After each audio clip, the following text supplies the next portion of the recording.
ho solo uno di ricordo che mi ha missato in questa spalla e cantando una canzone d'amore di Alpini io potevo sentire la piuma del cappello.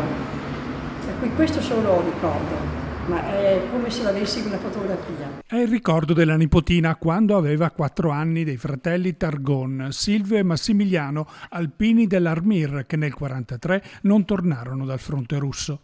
Nelle sue mani il comune ha consegnato l'ultima lettera che il padre Angelo aveva scritto a Silvio proprio nei giorni in cui i 2 fratelli persero la vita. Il padre nelle prime righe informava che la sorella Assunta stava meglio dopo un preoccupante periodo di febbre. Non potendo più essere consegnata la lettera di colore azzurrino, tornò poi al comune di provenienza. Nessuno dei funzionari pubblici si sentì allora di recapitare ai familiari la triste missiva, nella quale il padre aveva inserito anche una busta preaffrancata per la risposta.